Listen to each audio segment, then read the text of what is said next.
Aujourd'hui, dans Kamel sans filtre, je reçois un homme qui marque de son empreinte l'écosystème tech luxembourgeois. Christophe Bianco, fondateur d'Excelium, l'une des plus belles success stories du pays. Une entreprise née ici, au Luxembourg, et rachetée par un géant mondial, Thales. Entrepreneur, investisseur, mais aussi avant tout visionnaire de la cybersécurité, Christophe a bâti sa carrière autour d'une conviction: protéger, c'est anticiper. On a parlé business, écosystème, transmission, mais aussi d'humain, de doute et de ce que signifie réussir sans perdre son intégrité. Une discussion sincère, inspirante, sans filtre, comme toujours. Si cette conversation vous parle, pensez à liker, commenter et partager. Bienvenue dans Kamel sans filtre.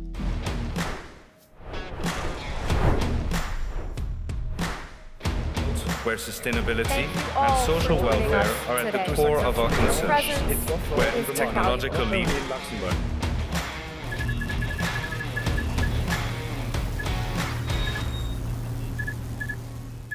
Bonjour Christophe, comment vas-tu ? Très bien, très bien. Tu connais les règles du jeu. Tu as Partiellement. tu as une carte joker. Donc je vais te poser toute une série de questions et tu pourras à tout moment la sortir, mais tu n'auras qu'à une seule chance. Voici cette carte. Tu pourras la sortir quand tu veux. Après, si les questions sont bonnes, il n'y a pas besoin de joker. Ouais, mais si elles sont compliquées, peut-être que tu voudras pas répondre, tu pourras la sortir. Très bien. Bah, on va commencer soft, je te rassure. Première question, donc ça fait 25 ans que tu es dans la cyber.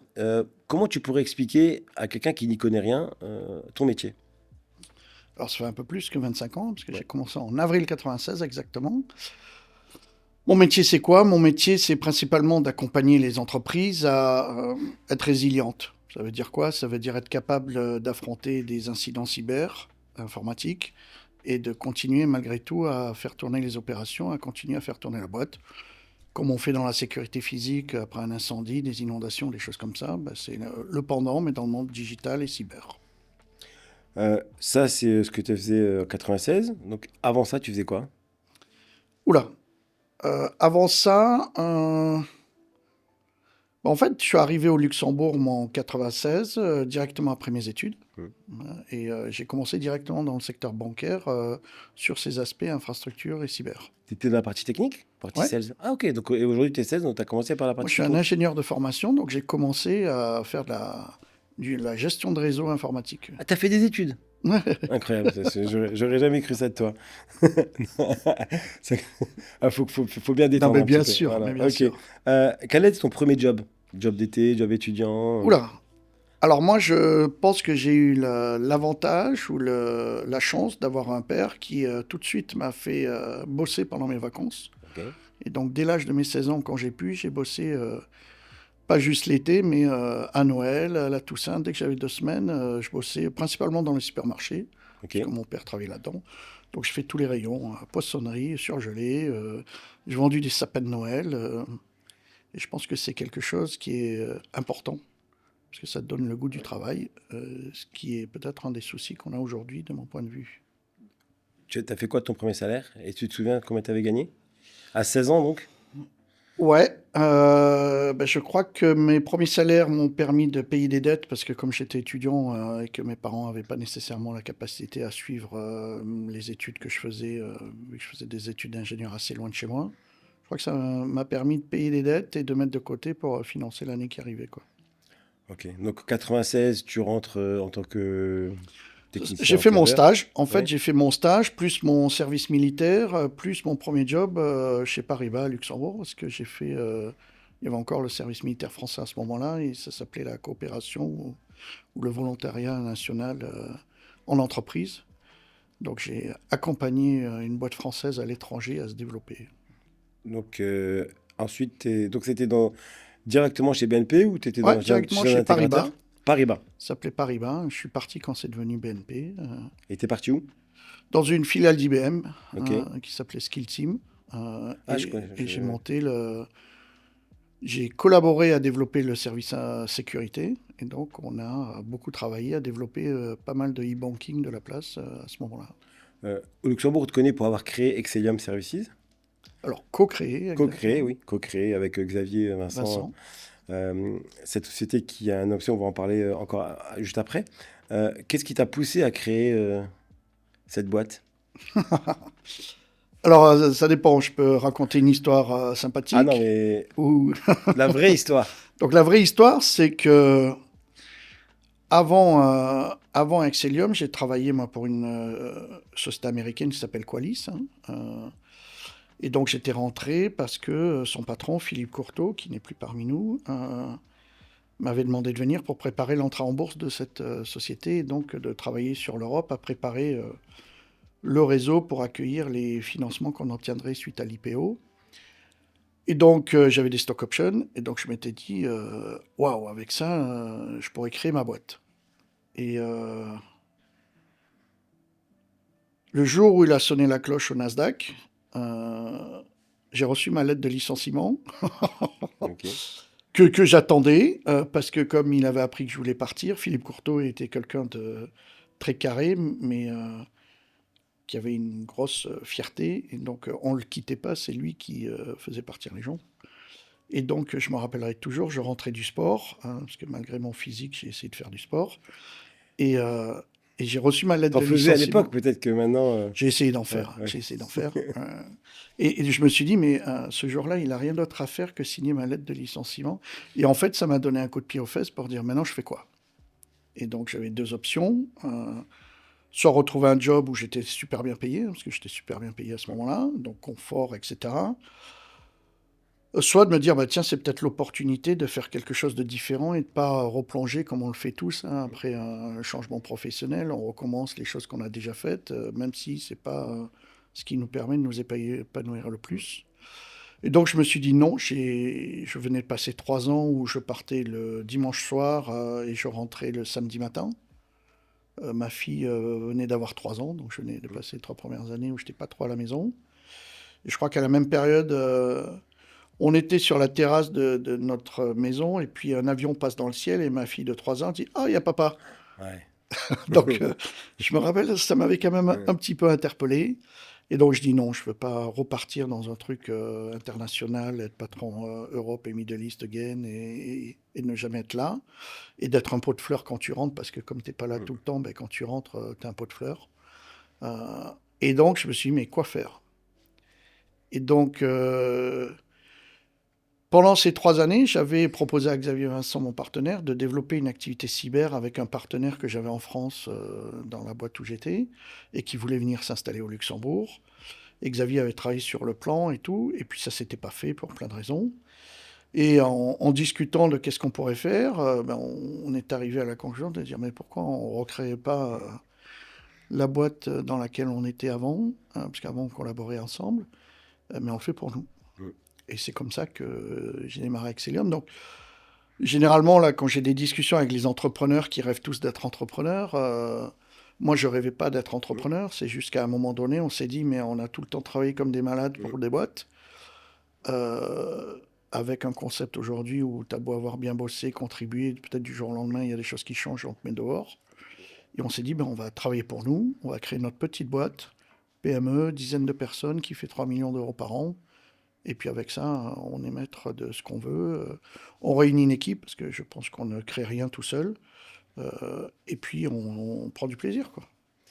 Donc c'est souvent ça. On a l'esprit entrepreneurial, mais on n'ose le faire que s'il nous arrive quelque chose. Mais je pense que c'est compliqué, hein. C'est compliqué de...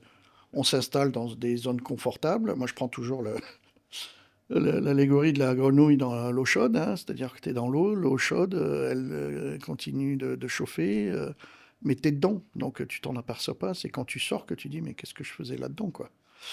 Et donc, je pense que si tu n'es pas de temps en temps face au mur, ben, c'est compliqué de te remettre en question. Et je pense que beaucoup de gens s'en aperçoivent quand ils sont licenciés, quand ils sont...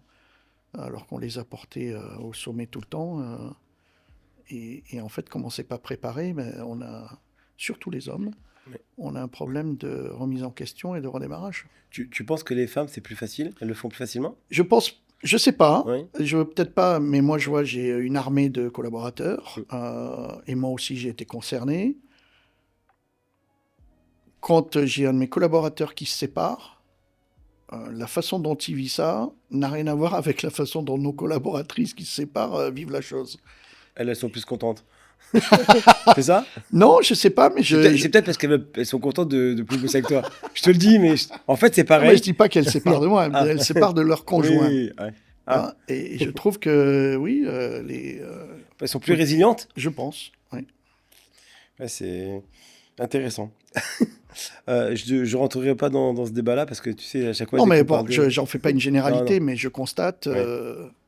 que il n'y a pas une forme d'égalité. On voit bien les actes que commettent certaines personnes quand leur conjointe les quitte ou des choses comme ça. C'est rarement les femmes vers les hommes, mais bien plus souvent les hommes vers les femmes. Donc il y a quand même quelque chose là qui parle de résilience et de de robustesse. comportement. Euh, on continue encore Excellium, donc combien de temps ça fait 10 combien ans. d'années? On 10 ans. a créé la société avec Xavier en octobre 2012. En fait, la création est toujours un peu délicate à Oui. fixer, mais je me rappelle, pour nous, c'est notre Ouais. numéro de TVA, parce que c'est ce qui nous a permis de facturer notre premier client, octobre 2012. Et on l'a vendu, donc on a signé la lettre de vente la semaine de mes 50 ans. Ok. Donc je m'en rappelle, en mai 2022. Et comme on est régulé, on a dû obtenir l'agrément du régulateur. Et donc la vente officielle s'est faite en octobre 2022. Durant ces 10 ans 10 ans. où tu étais seul maître à bord avec Xavier, tu as eu des réussites, des beaux succès et des échecs. Quel est pour toi le meilleur, le plus beau souvenir de ces 10 ans? Waouh. Alors, Un contrat signé, je sais pas moi, un problème réglé chez un client sur une fuite de données, etc. Un truc où tu te souviens, tu te dis, tiens, non, mais alors, il y a peut-être plusieurs éléments. Moi je suis un mec un peu, pour ceux qui me connaissent... bizarre. pas bizarre, mais en fait, quand ça marche, je considère que Ouais. c'est normal. Ce qui Ouais. m'intéresse, c'est de tacler ce qui marche pas. Mm. Donc, c'est épuisant pour mes collaborateurs. C'est plus qu'énervant pour ma conjointe, ma femme, pardon. Et donc, en fait, ça donne l'impression que je suis jamais satisfait. Mm. Mais en fait, c'est pas une question de satisfaction, je suis câblé comme ça. Et donc, pour revenir à ton point, je me rappelle avec Xavier, on avait acheté une bouteille de champagne pour célébrer le premier million de la boîte. Je crois qu'arrivé au 5e million, on s'est dit, mais jamais personne n'a ouvert cette bouteille de champagne. Et donc, on l'a offert à un de nos collaborateurs parce qu'on l'a jamais bu. Je me rappelle que quand on a vendu la boîte, ou du moins, en 2018, on a fait rentrer un actionnaire qui nous a permis de redévelopper de manière plus pérenne la boîte. Le soir, je me suis arrêté chez Pizza Hut. Et mon investisseur m'a dit, mais Christophe, tu pourrais quand même faire autre chose que Pizza Hut. Mais pour aussi bien Xavier que moi, c'était business as usual. Alors qu'en fait, c'est pas parce que vous êtes des radins, hein. Ceux qui vous connaissent, c'est pas parce que t'es un Mais non, radin. mais parce que je pense que quand tu n'as pas été élevé dans ces sphères, nous, quand on a vendu, moi, il m'a fallu 6 mois pour réaliser ce que ça représente. Et en fait, ça représente pas... ça donne juste la possibilité de faire des choses que tu as envie, alors qu'avant, tu pouvais pas le faire. Et quand je dis des choses que tu as envie... moi, j'ai pas changé mon style de vie. J'ai acheté une montre, mais j'ose pas la mettre tellement je me dis ça correspond pas à qui je suis. Alors que ça fait 25 ans que je voulais me l'acheter. Donc voilà, c'est juste que ça te permet de prendre peut-être plus de risques que ce que tu n'aurais fait avant. Donc pour moi, c'est un moyen plus qu'une arrivée, quoi. Le plus gros échec, est-ce que tu en as eu durant ces 10 années? Le truc où Ah tu si, dis, j'ai raté. tout à l'heure, tu disais les trucs dont tu es le plus fier. Moi, ce dont je suis le plus fier, c'est d'avoir réussi à attirer des gens dans la boîte qui sont des... On a créé Excellium autour de l'expertise. D'accord. Ce qu'on voulait, c'est que les gens nous disent « Waouh, les mecs qui sont intervenus chez nous, super, quoi. » Moi, quand un client il me dit ça, voilà. C'est pas le gros deal, parce que des deals, il y en a tous les jours. C'est pas d'être le partenaire de l'année, parce qu'une fois que tu es dans le système, tu sais bien comment ça marche. Un coup, c'est toi, un coup, c'est pas toi, et puis voilà. Moi, c'est la reconnaissance qu'on ait pu créer une équipe où les gens qui sont dans la boîte sont contents et fiers d'être dans la boîte. Et quand un client nous dit « Wow, les mecs que tu nous as mis là, exceptionnel. » Et donc, c'est ça qui me drive. Mes plus gros échecs, je pense que ce qui me marque, et encore aujourd'hui, c'est quand on a des collaborateurs qui démissionnent, parce que je me dis... Alors moi, je suis un très mauvais recruteur, mais c'est pour ça que je participe très peu au recrutement, mais parce que je me dis qu'on n'a pas fait ce qu'il fallait pour pour créer les conditions qui fassent que le collaborateur reste. Alors, bien sûr, on me dit non, mais c'est normal, des fois il y a des erreurs de recrutement, mais malgré tout... Tu prends ça pour un échec? Pas plus tard que la semaine passée, on a dû licencier quelqu'un pour des raisons de conflit interne. La personne qui était en conflit, son conjoint m'a appelé en me disant « Christophe, avant de célébrer le champagne, est-ce que tu pourrais me dire pourquoi vous l'avez viré, qu'est-ce qu'il a fait ?» Et j'ai dit « Mais on ne fait pas le champagne parce qu'on a un collaborateur qui démissionne. J'ai dit, toi, tu es dans la boîte comme moi, on est tous les deux responsables du fait qu'on ait dû licencier quelqu'un. » Donc je considère que on est un animal social, et donc c'est un peu de notre responsabilité de faire que la structure donne les moyens aux collaborateurs de travailler, et on est tous dedans, quoi. Est-ce que tu as failli faire faillite avec Ah bah, Excellium? bien sûr. Ah bah, bien sûr. Est-ce que Je pense tu que peux... si Xavier n'avait pas été là, Ouais. moi j'aurais cramé la boîte au bout de 8 jours, parce que je suis un malade mental. Donc, C'est-à-dire, toi, quelle est la différence? Enfin, lui, c'est le CF, enfin, c'était lui qui faisait les finances, et c'est plutôt l'aspect CFO. non, mais je pense qu'on est, et c'est ce que je dis à tous les entrepreneurs à qui je discute, entrepreneur tout seul, il faut bien imaginer que ça veut dire au moins 6 ou 10 ans, si tu veux arriver à créer quelque chose de pérenne et de stable, ou H24, tu penses à ta boîte. C'est pas le week-end, les vacances, c'est H24. Et moi, le problème, c'est que comme je ne regarde que ce qui va pas et que je suis toujours... Moi, mes collaborateurs, ils avaient peur quand j'allais en vacances, parce que quand je rentre de vacances, j'ai 3000 idées. Et donc, ils se disent, on va morfler quand il va rentrer, parce qu'il va lancer plein de trucs, et c'est nous qui allons devoir travailler pour délivrer tout ça. Donc, pour répondre à ta question, il faut une complémentarité. 10 ans, c'est long. Oui. Moi, en 10 ans, j'ai divorcé. Donc, tu as des trucs personnels qui t'arrivent, où en fait, tu n'es plus dans le business, sauf que tu as... Moi, quand j'ai divorcé, on devait avoir 140 collaborateurs. Les mecs, ils veulent leur salaire à la fin du mois. Hein. Tu peux pas dire, les gars, pendant 3 semaines, là, je prends pas de décision parce que j'ai pas le mental. Donc, il faut trouver des gens complémentaires. Il faut un alignement de valeurs, parce que ça, je pense que c'est important. Sinon, tôt ou tard, quand il y a des difficultés, c'est là que ça craque. Et puis, un objectif commun. Donc, je pense qu'avec Xavier, c'était la bonne balance. C'est-à-dire, moi, je fais des choses que j'aime, qui ne sont pas nécessairement ce qu'il aime faire, mais lui, il aime faire des trucs que moi, ça ne me passionne pas. Les papiers, l'administratif? Non, parce qu'il est aussi mauvais que moi. Mais on est complémentarité sur toute une... Et donc, moi, je suis quelqu'un qui aime le risque. Et dans le risque, je trouve de l'opportunisme. Voilà, donc on a quand même créé une boîte qui faisait 50% de croissance chaque année, donc ça veut dire que tu roules à fond et tu changes le moteur en même temps. Fatalement, un paquet de fois, on est resté sur la corde raide, sauf que comme on était alignés, on a pu arriver. Et je me rappelle qu'on a fait des choses qui... Aujourd'hui, je me dis, on était des tarés. Je me rappelle que Xavier et moi, on s'est endetté à titre personnel pour payer des bonus en fin d'année, alors que la boîte n'avait pas fait les performances. Juste parce qu'on voulait que les mecs restent à fond et qu'on avait fait des choix qui ne devaient pas les impacter.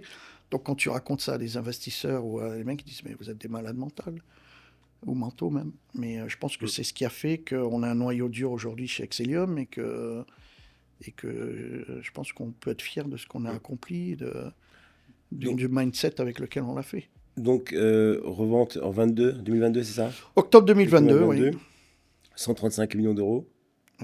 Alors, un peu plus, mais ce n'était pas qu'Excellium. On avait rejoint un consortium, donc il y avait différentes entités en Espagne, au Portugal et au Luxembourg. Et ça a été vendu un peu plus cher que ça. Les chiffres sont publics, il suffit de faire Google, quoi. Ouais, parce que c'est son côté en bourse, donc ils étaient obligés. Donc, il y a eu... t'as eu un beau, je pense, cash-out. Tu pourrais arrêter de travailler. Moi qui te connais un peu, je pense que j'ai l'impression que tu bosses beaucoup, beaucoup plus qu'avant. Non, mais je pense que, parce que ça c'est la thérapie qu'il faudrait que je suive, mais moi depuis que je suis sorti depuis que j'ai commencé mon école d'ingénieur après le bac, je me suis toujours dit, je veux arriver à être indépendant financièrement pour ne plus rien devoir à personne. Et donc je m'étais dit, à 50 ans, je dois arrêter de travailler. Et en fait, à 50 ans, j'aurais pu, mais en fait, mentalement, je me dis, à 50 ans, tu peux décider de ne plus arrêter de travailler. Oui. Maintenant, quand tu as été à 200% tout le temps, tu peux pas t'arrêter parce que je vais faire quoi? On m'a dit, va faire du golf, va faire de... D'accord, mais au bout de 6 mois de golf, je pense que je deviens dépressif et je deviens Et serial killer, quoi. j'ai même entendu que le fait d'avoir cette pression tout le temps Ah bah, maintenue, bien sûr. etc., une fois qu'on arrête complètement, on tombe malade Mais parce oui, que oui. on n'a plus justement cette tension qui nous Non, moi je pense drive. que en fait, ce qui est usant, je trouve aujourd'hui pour des gens en fonction de responsabilité, c'est la gestion des to day. Mm. C'est ça qui use. Tu vois, moi, voilà, je n'étais pas là il y a quelques temps en vacances. Mes vacances, c'est loin du Ouais. Wi-Fi, dans des conditions spartiates, juste parce que j'ai besoin que mon cerveau il ralentisse. Qui arrive? Bah, il suffit de choisir les lieux. Là, je suis parti au Yellowstone, il fait -15, tu es dans le parc, il n'y a pas de Wi-Fi, il y a 8 heures de décalage avec la France. Au bout d'un moment, les gens disent, bon, ok, ça va attendre que tu reviennes. Mais après, ton WhatsApp et ton mail, c'est... Oui, alors, Ouais, mais je me suis quand même aperçu que ça va. t'es pas indispensable dans la Mm. vie. Donc, les gens, quand ils voient que c'est pas toi qui prends la décision, ben, ils vont en prendre une. Justement, pas indispensable dans la vie. On t'a donné des responsabilités chez Thales, Mhm. même au niveau mondial. Tu as un peu levé le pied, ou enfin, tu as laissé ta place à Lionel, chez Excellium au Luxembourg. Ça a été annoncé il y a pas si longtemps. Euh, les gens peuvent se dire, moi je te le dis, hein, Christophe, au bout d'un an, il va se barrer et il va laisser la boîte. Et Excellium ira un peu moins bien. Ah ouais, d'accord. Ouais. Non, ben Bah, oui. Alors, il faut savoir que quand on a vendu au groupe Thales, on n'avait aucun lock-up, aucun earn-out. D'accord? Avec Xavier, on pouvait s'arrêter du jour au lendemain. Sauf que je pense que c'est comme ça qu'on a tout le temps travaillé. Thales a été correct. Thales avait besoin sans être avec toute la modestie nécessaire, je pense que Thales avait des besoins de choses qu'on était capable d'apporter. Et donc avec Xavier, on a pris un commitment vis-à-vis de Thales de dire on va accompagner l'intégration de la société dans le groupe Thales. On l'a fait aussi vis-à-vis de nos collaborateurs, c'est-à-dire que nos collaborateurs, certains sont là depuis le début. Donc quand tu es entrepreneur, toi tu fais ton cash-out, mais eux, peut-être qu'ils vont prendre un petit peu parce qu'il y a un peu de stock ou des mois. Mais après, c'est tout. Donc c'était un devoir, nous, vis-à-vis d'eux aussi, de nous assurer que leur avenir dans le groupe Thales, il serait intéressant, plein d'opportunités, des choses comme ça. Donc tu vas pas me faire une annonce là, je me barre de Thales et j'arrête. non, non, non, non. Donc on avait un agreement à 2 ans avec Xavier. Moi, je trouve que la gouvernance de Thales a changé. On m'a demandé de prendre des fonctions mondiales. C'est vrai que sur le coup, je me suis dit... Ouais. Quand j'ai posé la question à ma femme, elle me dit sérieusement, tu me poses la question? Parce que pour info, alors ça, tu l'as pas dit, mais tu as divorcé, mais après tu t'es remarié. Je me Mais suis remarié avec mon ex-femme. voilà, Ouais, voilà. Ça c'était moi. quand tu es un professionnel du risk management, tu comprends pourquoi. Oui. Mais oui, parce que là, j'ai expérimenté aussi que le problème des relations, c'est que c'est compliqué. C'est compliqué parce que tout le monde n'entend pas la même chose quand on parle et tout le monde. Donc, émission-réception et que ce soit dans la vie perso ou dans la vie pro, beaucoup de conflits sont liés au fait que les gens s'entendent pas ou se comprennent pas. Et donc voilà. Ça Mais t'avait coûté de l'argent le premier divorce?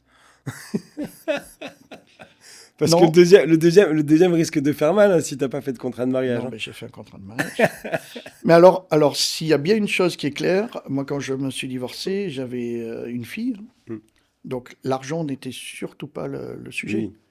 Oui, Et je c'était- pense que c'est pas le sujet. Et pour dire, ma femme étant non plus pas sur ces sujets-là, on avait pris la même avocate qui avait un problème parce qu'elle dit mais je peux pas défendre un et l'autre. Mais voilà, donc je pense que si ça devient un sujet d'argent, Oui. c'est qu'il y a d'autres problèmes. Est-ce que tu penses avoir déjà un jour failli faire un burn-out ou un truc comme ça, ou dire j'ai fait Ah trop ben de oui, choses? oui, bien sûr. Oui. Bien sûr. J'en ai fait. Alors j'en ai pas fait, mais je pense que j'étais pas loin d'en faire assez régulièrement. Parce que j'ai du mal à mettre des limites, parce que quand je fais rien, j'ai l'impression de perdre mon temps. C'est aussi un problème dans mes relations avec mes collaborateurs, parce que souvent, je fais plein de choses en même temps qu'on me parle et les gens ont l'impression que Oui. je me fous de ce qu'ils disent, mais c'est parce que je pense avoir compris. Je finis les phrases souvent des autres parce que je pense avoir entendu. Donc ça, c'est un peu ce qui fait de moi... Et que ton cerveau va trop vite pour les Je autres sais de pas temps si en mon temps. cerveau va trop vite, mais effectivement, j'ai l'apparence d'être quelqu'un de social. Quelques sessions avec ma psy et une analyse de mon quotient intellectuel m'ont montré que j'étais pas normal. C'est juste Mm. que j'ai des éléments qui font que j'ai une dose de sociabilité qui fait que ça me paraît normal, mais je pense que je pourrais être Mm. quelqu'un d'assez, comment dire, pas très sociable. Ouais, différent. Parlons maintenant de ta vie au quotidien. Quelle est la chose que tu détestes faire au quotidien? Alors, de manière générale, tout ce dont j'ai l'impression de perdre mon temps. Je prends... Ici, par exemple. Non, parce que je pense que c'est pour ça que je me prête à beaucoup d'interviews, beaucoup d'articles. Je pense que c'est quand même assez important de partager Mm. des retours d'expérience, de Mm. contribuer. Moi, je sais qu'avec Xavier, on a fait plein d'erreurs parce qu'on a découvert les choses. Mm. Je me dis que si on avait pu être Mm. alerté pendant notre parcours de certaines choses, on aurait gagné du temps, on aurait évité des douleurs, des souffrances, de l'anxiété. Et donc, je me prête assez volontairement à ces exercices parce que aucune vanité de ma part, mais Mm. voilà, s'il y a des gens qui peuvent Mm. retenir quelque chose, dire tiens, mais moi aussi. Parce que moi qui te connais un peu aussi, hein, je te le dis, tu es toujours en train de faire des choses pour les autres. Ouais, mais Ces ouais, derniers ouais. temps, en tout cas. Non, mais après, j'ai. Ou alors tu me mens. En fait, tu me fais croire que j'ai ça à faire, Peut-être, peut-être. Non, mais je pense que il y a quand même, hein, moi je me pose beaucoup de questions sur pourquoi je fais les choses, pourquoi je fais Mm. pas les choses, pourquoi je fais des choses que je devrais pas faire, pourquoi. Mais je pense qu'en fait on est conditionné par notre histoire ou Mm. par notre jeunesse, etc. Et donc moi je pense que j'ai un syndrome du Superman. Mm. Et donc c'est un souci parce que tu peux facilement te laisser emporter sur des projets alors que raisonnablement tu devrais dire stop. Mm. Tu Voilà. dis oui trop facilement? Ah oui, mais ça c'est clair. Ouais. C'est clair. Justement, quand tu as eu ce cash-out, tu as beaucoup investi dans des startups. T'as quand même. Et pourquoi tu penses l'avoir fait? Ah ben c'est pas pourquoi je pense. Pourquoi Je tu l'as pense fait? que si tu veux faire des bons investissements, tu me demandes les boîtes dans lesquelles j'ai investi et tu fais pas quoi. Tu vois, Mm. parce que en fait mon moteur c'est l'entrepreneur ou l'équipe entrepreneuse qui vient me voir. Est-ce que je comprends ce qu'ils veulent faire? Est-ce que je suis aligné avec leur projet? Et est-ce que je pense que je peux leur filer un coup de main? Et donc effectivement, des fois, je me retrouve dans des situations où je devrais avoir dit stop. Et je ne l'ai pas fait parce que si je dis stop, le mec il est mort. Et tu dis, mais voilà, c'est son projet de vie, etc. Moi, est-ce que ça va m'empêcher de dormir? Non. C'est de l'empathie? Sur-empathie? Je ne sais pas si c'est de l'empathie ou si c'est Le je syndrome du suis Superman. passé par là. Ouais. Moi, il y a un driver, c'est l'injustice. Je ne Mm. supporte pas l'injustice. Donc, si tu arrives à me mettre dans des situations où je ressens qu'il y a de l'injustice, je suis manipulable à excès, quoi. Ça, c'est bon à savoir. Donc, ok, ça c'est ouais, parce que tu as investi dans combien de startups, tu sais à peu près? Je pense que j'ai une trentaine d'investissements aujourd'hui en start-up. Et quelle est celle qui te fait le plus plaisir? Celle avec laquelle tu dis waouh, dont tu es le plus fier? Alors, je pense que ça, c'est pas un bon critère parce que d'être fier d'un investissement ou c'est pas le but, quoi. Ouais. D'accord? Et je pense que si tu poses la question au Business Angel, on investit dans des startups parce qu'on veut, surtout quand tu as été entrepreneur, on veut accompagner des entrepreneurs. Moi, je considère que l'argent que j'ai mis dans les startups, je peux le perdre. D'accord? Ce que je dis aux entrepreneurs, tu as le droit de fail, mais tu n'as pas intérêt. Mm. D'accord?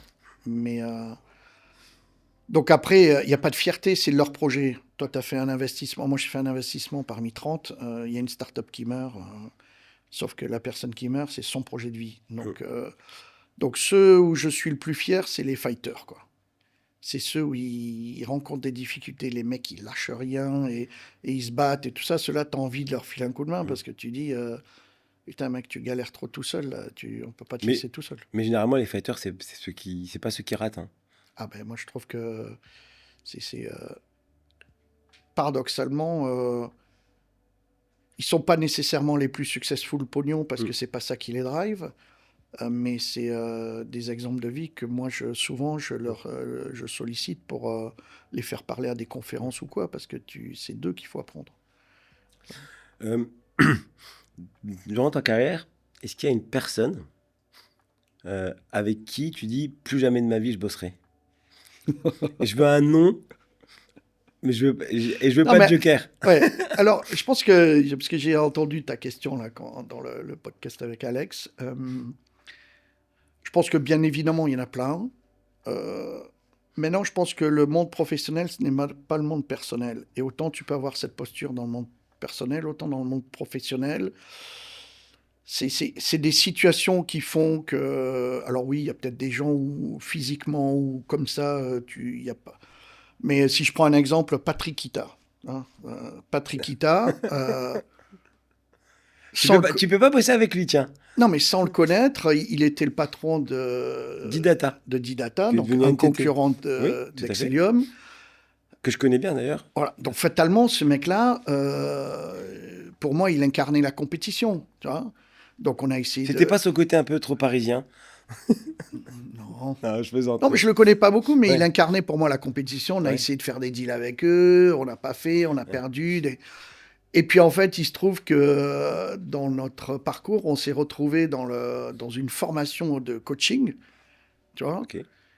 Et je me rappellerai toujours, je crois qu'à ce moment-là, il était chez Orange. Et je me dis, mais c'est lui, Patrick Ita. Mais bon, c'est vrai qu'il est chelou, hein, Ouais. pour ceux qui le connaissent. Oui, Il est chelou, mais aujourd'hui, on va promener Ouais. notre chien le dimanche matin Ouais. tous les deux. Je pense pas qu'il aurait su qu'on avait beaucoup parlé de lui là-dessus.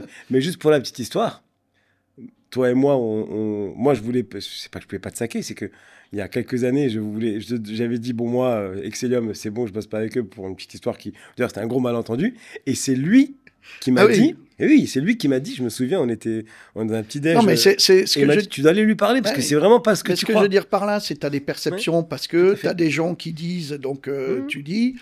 Et effectivement, moi, Patrick, on va promener notre chien ensemble le dimanche matin. On parle même de cure de jeûne ensemble.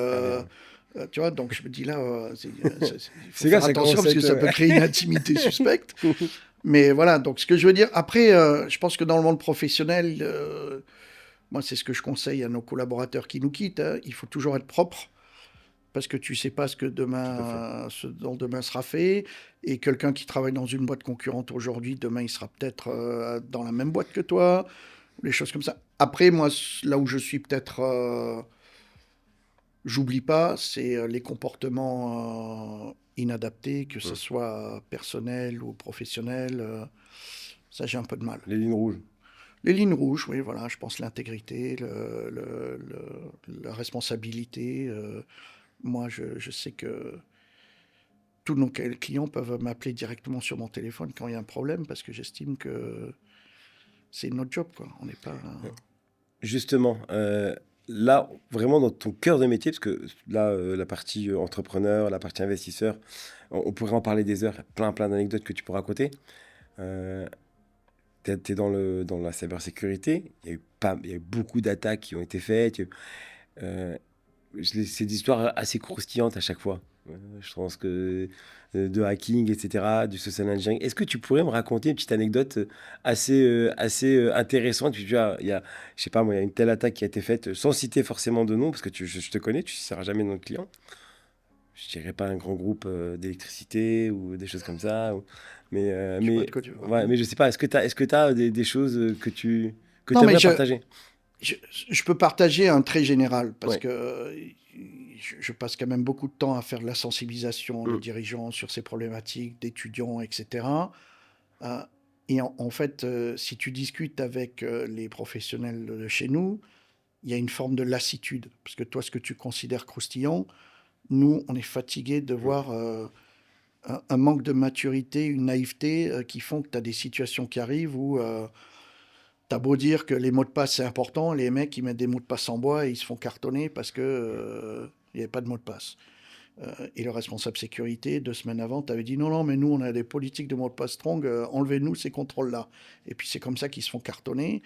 Et après, ils s'étonnent. Donc, moi, je dis le problème qu'on a aujourd'hui et qui fait que j'aurais peut-être pas dû vendre la boîte il y a 2 ans, mais c'est qu'en fait, on utilise de la technologie sans comprendre. Et en ce moment, c'est un peu mon sujet. Tout le monde utilise ChatGPT, il n'y a pratiquement personne qui sait expliquer comment ça marche.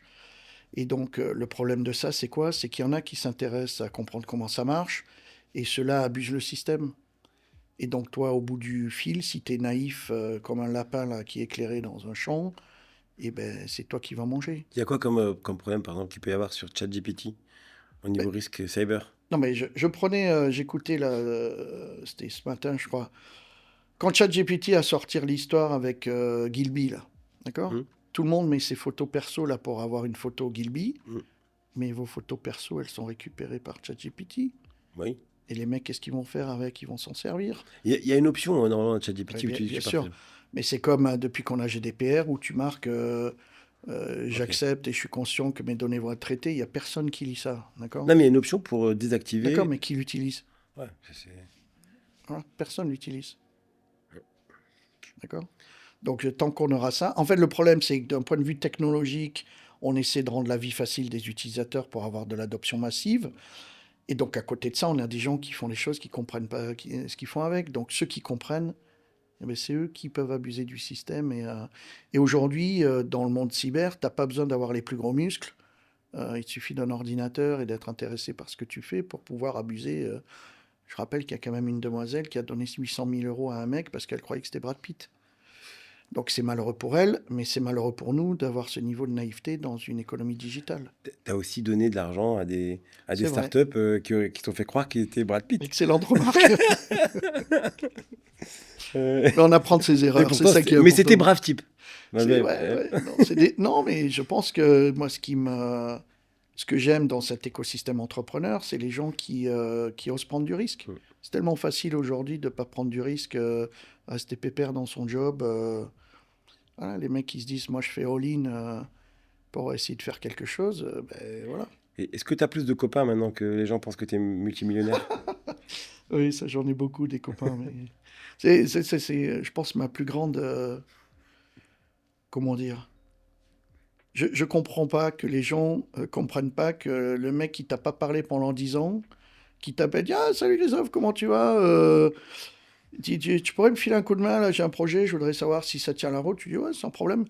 Tu peux me rappeler ton adresse email, s'il te plaît? Je dis, comment ça, tu n'as pas mon adresse email? Mais on est censé être potes, tu viens de me dire. Je te signale que toi et moi, on a fait la paix bien avant que C'est vrai, c'est vrai. ta boîte allait mieux. Hein. Je te le dis au cas où. Mais parce que j'étais magnanime.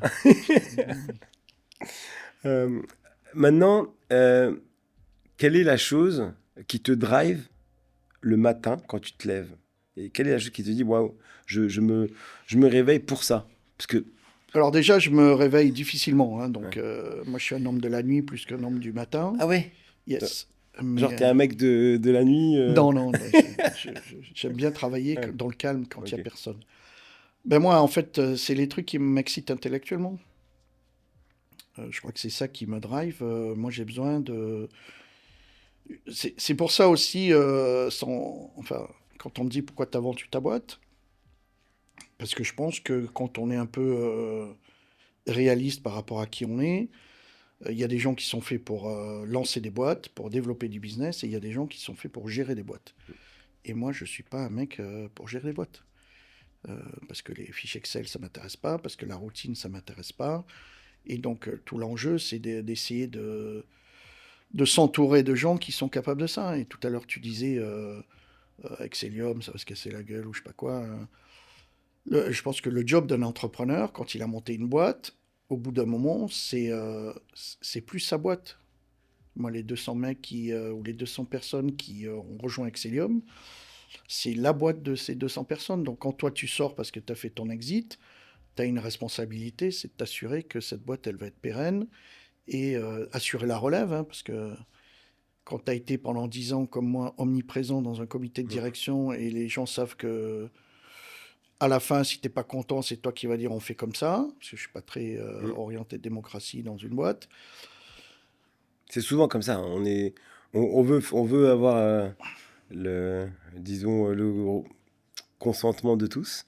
Et à un moment donné, quand tu te dis, bah, écoute, quand tu vois que ça diverge, je fais, écoute, c'est comme ça et taisez-vous, quoi. Ah ben moi, je suis même un peu plus extrême Ouais. que ça. Moi, je considère que happiness officer et des choses comme ça, c'est pas l'objet d'une boîte. L'objet d'une boîte, c'est de permettre à des collaborateurs de s'épanouir, d'avoir un salaire qui leur permet de vivre et de les aider à grandir. Voilà. Et donc, moi, je considère que, par exemple, les gens qui viennent chez Excellium, le contrat moral, c'est 3 ans. S'ils partent avant, on a fait un mauvais boulot. S'ils restent plus longtemps, on a fait du bon boulot. Et parce qu'on est une boîte de service. Et donc, une fois que tu as considéré ça, moi, j'ai une estimation que une boîte tourne avec 10% de ses collaborateurs, qui sont le noyau dur. Le reste, c'est des collaborateurs qui viennent pour un contrat. Ouais, j'ai eu il y a quelque temps une personne qui m'expliquait qu'il y avait 3 niveaux et qu'il y avait son Oui, noyau dur et qui... parce que un point, nous, qui, à mon avis, a transformé Excellium à un moment donné, c'est que moi, je vivais avec énormément de difficultés les gens qui quittaient la boîte. Mm. Et donc, on passait des heures et des heures à discuter avec eux, à essayer de leur faire des contre-propositions, pour qu'à la fin, de toute façon, les personnes partent. Parce que plein de bonnes raisons, hein, bonnes ou mauvaises. Et le résultat de ça, c'est quoi? C'est que tu t'occupes pas des personnes qui disent rien, qui font le taf, et qui, elles, ont l'impression que on s'occupe que de ceux qui sont jamais contents. Et donc, à ce moment-là, on a décidé chez Excellium qu'on traitait tout le monde correctement, mais que c'était à nous d'aller chercher ceux qui sont qu'on n'entend jamais, qui font le boulot, dont les clients sont satisfaits. Et donc le jour où on a travaillé comme ça te donne, toi, en tant que patron de l'entreprise, une forme de sérénité parce que tu as un noyau dur, tu sais que c'est celui-là qui fait que la boîte, elle est résistante. Et après, bah, tu essaies d'étendre ce noyau dur, mais tu ne peux pas retenir tout le monde. Moi, je vois, on a des situations où j'ai même accompagné des collaborateurs à trouver des jobs parce que le métier de consultant n'était pas fait pour eux. Donc, et la prise de décision, c'est pareil. Si tu laisses tout le monde donner son avis et décider, c'est le bordel. Et c'est un peu ce qui se passe aujourd'hui, je trouve, avec les réseaux sociaux, où n'importe quelle minorité a le droit de s'exprimer. Donc ça, c'est tout à fait légitime. Mais où, en fait, la grande masse qui est silencieuse et qui, elle, eh ben, en fait, elle est effacée au profit de gens qui passent leur temps sur des C'est haters ou ça. des gens comme ça. Et ça pollue. Donc, chez Excellium, la règle était assez facile. Tout le monde collabore, tout le monde peut donner son avis. Mais à un moment donné, il y a quelqu'un qui est responsable de cette C'est ça. boîte. Il y a un mec qui paye les salaires. Il y a un mec qui, le jour où il y a un problème, c'est lui qui doit sortir ce qu'il faut. Et donc, moi, j'ai eu des fights avec certains collaborateurs où je leur dis, mais t'as raison, va créer ta boîte. Et Parce c'est que, c'est arrivé? ouais, ça a arrêté 2-3 fois. Et ils ont réussi, ces boîtes-là? Non, parce que les mecs sont devenus fonctionnaires pour certains d'entre eux. Donc, je me dis, voilà. Tu vois, donc, ça, je veux pas dire par là qu'il faut Non, pas ils auraient pu réussir, mais c'est jusque-là... Mais tant mieux pour tant eux, mieux pour s'ils eux, avaient ouais. réussi, et peut-être certains ont réussi, mais ce que je veux dire par là, c'est que quand tu as des avis, quand tu as des choix, il faut les assumer jusqu'au bout. Oui, D'accord? Donc, moi, je suis le patron de la boîte, ça veut dire que tous les mois, je dois sortir les salaires. Qu'on ait gagné des deals, perdu des deals, c'est ça. qu'il y ait du cash à la banque ou je sais pas quoi. Le jour où, à la fin du mois, je verse pas les salaires, on n'est pas potes. Le mec, il dit, Christophe, moi, j'ai des crédits, tu te C'est ça. déverses, c'est toi le patron. Donc, à un moment donné, tu peux dire, j'ai peut-être tort, mais c'est comme ça qu'on va faire malgré tout, parce que toute une série de choses. Et puis, moi, j'ai travaillé dans une boîte américaine qui faisait 100 milliards. Hein, et je ne comprenais pas pourquoi ils n'investissaient pas au Luxembourg. Et un jour, le directeur financier du groupe m'a dit, Christophe, on fait 100 milliards de chiffre d'affaires, 95 milliards aux États-Unis, et les 5 milliards qui restent avec des filiales de ces boîtes aux États-Unis. Tes boîtes luxembourgeoises, c'est cool ce que tu fais là, tes 20 millions, mais c'est pas le sujet. Donc tu dis, il a raison, c'est moi qui ai tort parce que j'ai pas compris où on va. Donc quand tu pilotes la boîte, c'est la même chose. Tu as des collaborateurs qui comprendront sûrement pas pourquoi on fait ça. Mais c'est pour ça que tu es le patron et qu'eux, ils sont pas le patron. Est-ce qu'il t'est arrivé un jour de faire semblant que tu maîtrisais tout, alors qu'en Ah, mais fait, tous les jours, hein. tu maîtrisais rien? Mais tous les jours. Non, mais après, c'est ce que j'essaie d'expliquer aux entrepreneurs et à nos team leaders, les gens qui drivent. Quand tu pilotes des collaborateurs, tu peux avoir tort ou raison, mais la personne qui te suit, elle doit ressentir que tu sais où tu vas. Parce que c'est pour ça que tu es là où tu es. Donc, moi, je pars du principe que la direction, on sait où on veut aller, la direction, elle doit être peut-être comme ça, mais si tu n'es pas capable d'expliquer à tes collaborateurs qu'on va là-bas comme ça, malgré tous les doutes que tu peux avoir ou quoi, pourquoi ils te suivront? Hein, moi, je dis toujours l'exemple, ok les gars, on va à la guerre, mais est-ce que vous êtes tous prêts à y aller, quoi? Parce que sinon, on n'y va pas. Hein. Et donc, oui, ça, c'est... Où est-ce que tu te vois dans 5 ans? Dans 5 mois? J'ai aucune idée de Ouais. où je me vois dans 5 ans. Parce que je pense que moi, ce qui me drive, c'est les opportunités. Donc, tu ne sais pas. Enfin, ma phrase préférée, c'est tu ne sais pas ce que tu ne sais pas. Donc, je pense qu'il y a des directions où, parce que contrairement à ce que tout le monde parle, moi, je suis un peu hyperactif, hein, mais quand tu regardes tout ce que je fais, il y a quand même des lignes directrices, que ce soit dans Ah oui. l'investissement, dans le. Donc, c'est axé sur la cyber parce que c'est mon univers. C'est axé sur l'éducation et le développement des talents parce que je pense que c'est notre job de préparer les futures générations. C'est dans l'investissement parce que je pense que si on avait plus d'entrepreneurs qui soient successful, eh ben, l'économie se... Moi, par exemple, je ne supporte pas le concept de licorne. Qu'est-ce qu'on en a à faire des licornes ou de Startup Nation? Moi, je préfère quelqu'un qui monte un business profitable et qui fait vivre 10 employés et qui... Voilà, c'est bien. The Dots, par exemple. Je sais pas, il faudrait que tu me montes tes comptes, mais on n'a pas besoin de... Moi, par exemple, Elon Musk, il me fait peur. Tu vois, et j'espère que c'est pas le modèle que Bah, je voudrais qu'on ait pour plein de jeunes. justement, je rebondis sur la prochaine question. Est-ce qu'il y a une personne avec qui tu aurais rêvé ou tu rêverais de collaborer? Alors, je sais pas si je peux le dire comme ça, mais parce que c'est pas une réflexion que j'ai eue, Ouais. mais depuis effectivement que j'ai fait la vente, je suis dans des réseaux d'entrepreneurs et des choses comme ça. Et j'ai eu l'opportunité, alors il va peut-être être gêné, mais de visiter la luxembourgeoise, la provençale. Ok. D'accord. Et donc Georges, qui est le... Ouais. Et il m'a fait une visite un samedi matin.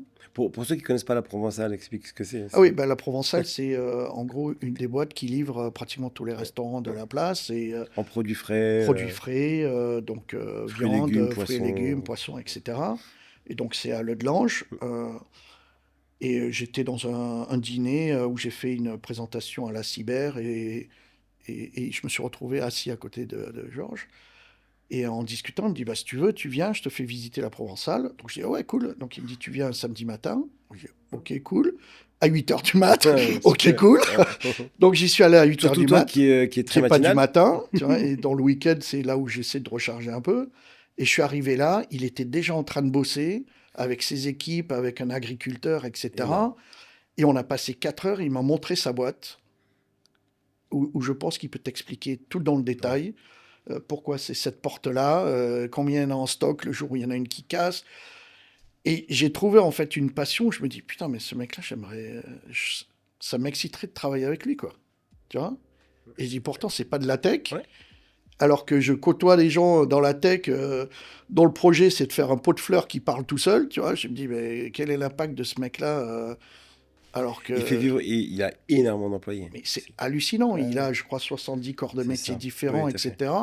Sans Et je compter dis, les livreurs, etc., les et- sous-traitants qui fait bosser et ce derrière. mec-là, il est jamais dans la presse. Non. Moi, je suis dans tous les podcasts, je fais des articles de partout. Ce que j'ai fait n'a rien à voir avec ce qu'il a fait lui. Tu vois? Donc je me dis, il y a des gens comme ça, insoupçonnés, qui font tourner l'économie.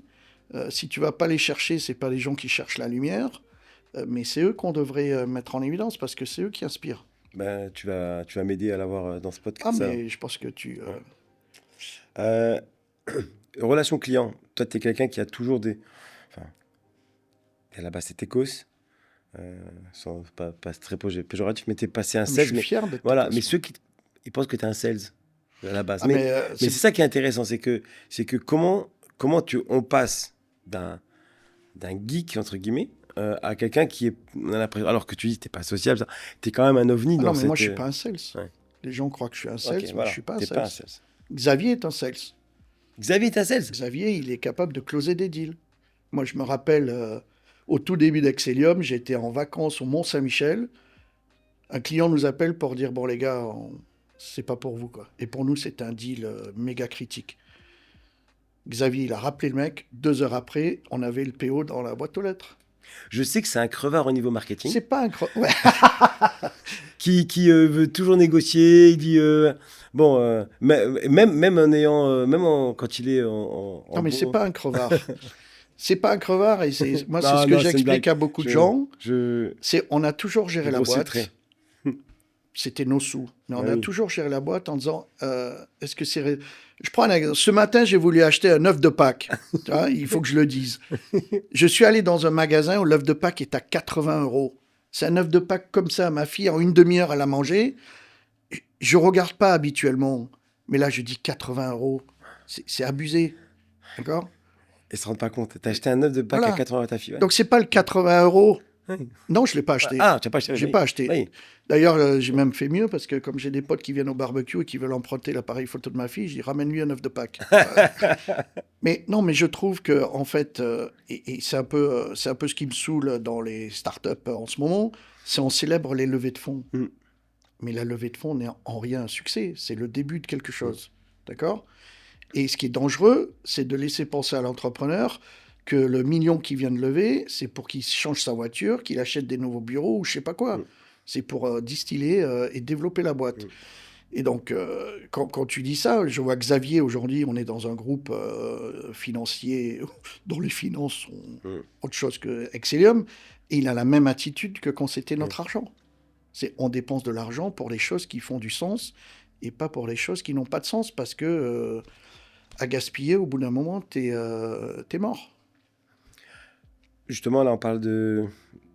C'est peut-être des conseils qu'on peut donner à un entrepreneur. Si tu avais un conseil à donner à un entrepreneur ou une start-up, un truc, tu dis, tiens, voici les conseils à donner.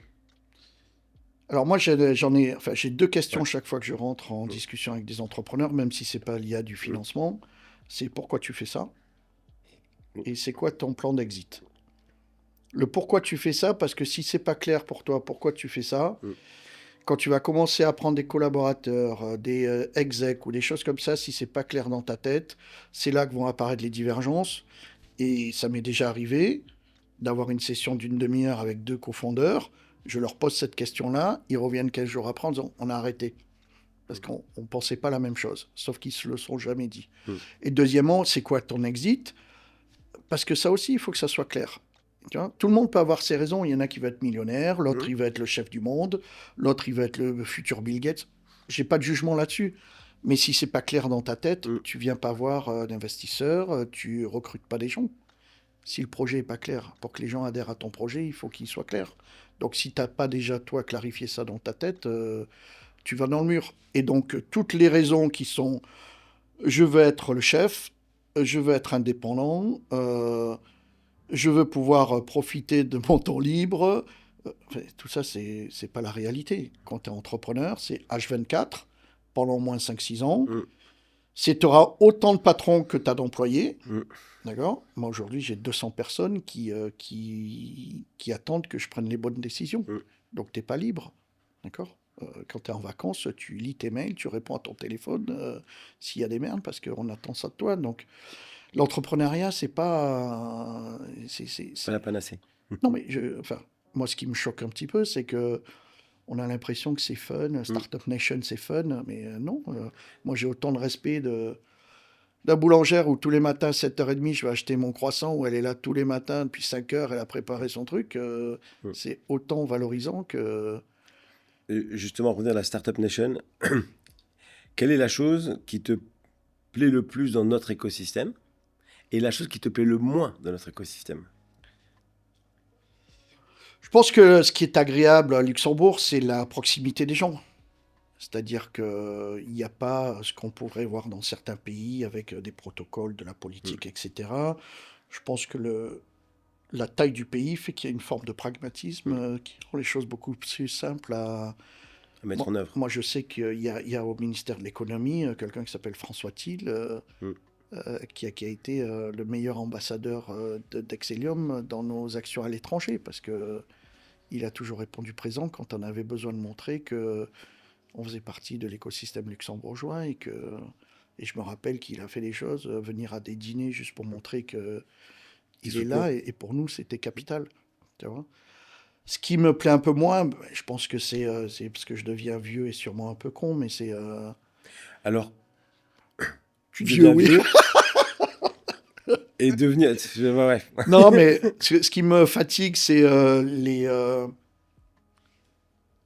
les gens qui se proclament auto-experts, tu vois, qui vont conseiller des entrepreneurs, parce que entrepreneur, c'est un peu mon domaine, et qui en fait donnent des conseils qui sont absolument pas appropriés, juste parce que c'est fun de graviter autour des startups, d'être sur les photos, etc. Moi, ce concept-là, TikTok, ça me saoule un petit peu. Alors, c'est paradoxal parce que chaque fois qu'on me demande si je veux bien participer à un article ou à un podcast ou à une conférence, je le fais. Mais c'est parce que tu sais pas dire non. Non, c'est parce que je pense que ça me donne l'opportunité d'exprimer les choses Ouais, mais tu sais sans pas dire non. filtre. Oui, c'est vrai que... Enfin, je te donne... Enfin, quelle est la dernière fois où tu as dit non? Ce matin, ma femme, quand elle m'a demandé si je pouvais faire un chèque. Non, mais c'est vrai. Mais... Oui, c'est vrai. Mais parce que j'ai un problème avec le temps. Par contre, en marketing, tu dis ça va, tu dis facilement non. Je le dis. Oui, mais parce que ton marketing, il est à chier. C'est ça le concept. Non, mais moi, On va couper ça. Hein, on va couper. J'ai toujours l'impression que j'ai un problème avec le temps, moi. Oui. Tu vois, déjà, je suis un procrastinateur devant l'éternel, ce qui me pose beaucoup de problèmes dans mon doctorat actuel, tu vois. Mais oui, parce que ouais, ça aussi. En ce moment, tu fais, enfin, t'as un diplôme d'ingénieur, t'as continué des études, t'as fait, explique-nous, parce que moi, je sais, t'as... Non, mais moi, je pense que c'est une maladie mentale, hein, mais moi, j'ai toujours besoin, je m'intéresse à 3 milliards de trucs et j'aime aller en profondeur. Donc, effectivement, j'ai fait un diplôme d'ingénieur, puis j'en ai fait un deuxième parce que je voulais avoir une compréhension plus précise de la finance et de la cyber. Puis après, comme je me suis intéressé à la cyber, j'ai fait un truc sur la criminalité organisée. Puis quand j'ai ouvert mon capital à des investisseurs, comme je ne comprenais pas ce qu'ils me disaient, j'ai fait un master sur le merge acquisition. Ouais. C'est HEC? Non, ça c'était encore avant. Okay. Ah oui, okay. Après, j'ai fait un executive MBA parce qu'effectivement, je trouvais que j'avais un peu plafonné. Je crois que j'ai 7 masters ou un truc comme ça. Et je donne cours depuis... donc, je suis professeur associé depuis quelques temps. Et en fait, je me suis aperçu que donner des cours, c'est vachement plus difficile que d'être vendeur ou pre-sales comme je le suis. Et donc, j'ai voulu creuser ce sujet-là par une partie académique. Et en fait, je crois que c'est le truc le plus dur que j'ai jamais fait parce que autant l'exec MBA ou les choses comme ça, c'est pour des profils, tu y réfléchis, tac, tac, au dernier moment, tu mets un coup de bourre, tu livres. Un PhD, c'est un sujet que tu vas creuser, tous les jours tu y penses, tu re-challenges en permanence, donc il faut y travailler tous les jours. Et moi, j'ai pas cette discipline.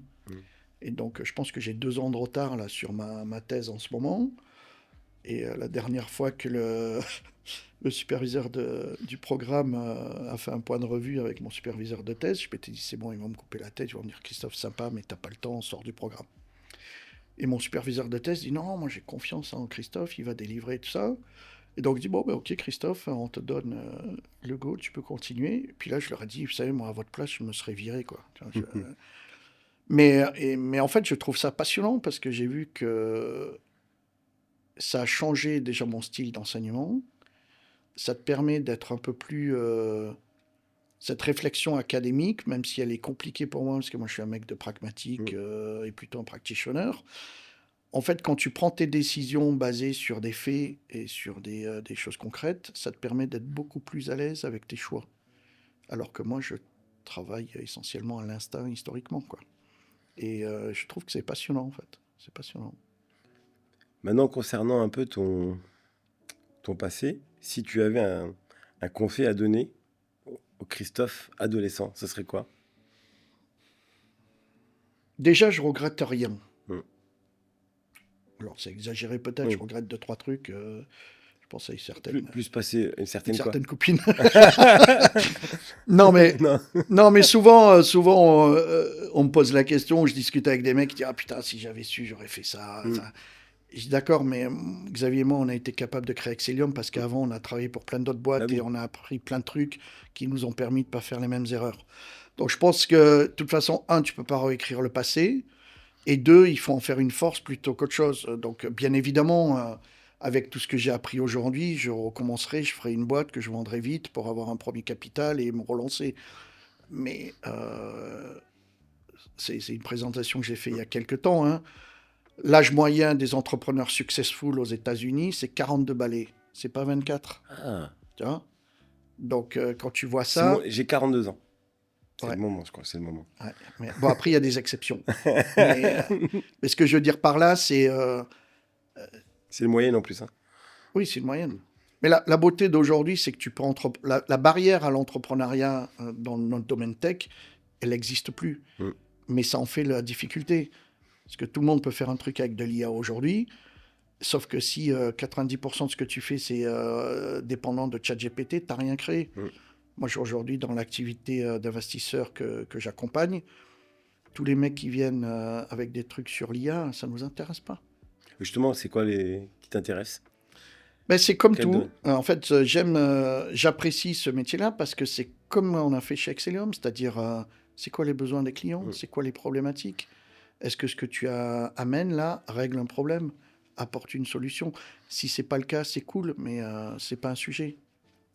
Une question qui n'a rien à voir. Comment tu as vécu le Covid? Ah ben ça, je peux... J'ai vécu le Covid avec le fait qu'il fallait sortir 180 salaires à la fin du mois Ouais. et que tu savais pas de quoi aller faire demain parce que tous tes clients avaient annulé toutes les prestations. Donc je peux t'assurer que j'ai passé une bonne partie de cette période sur les toilettes.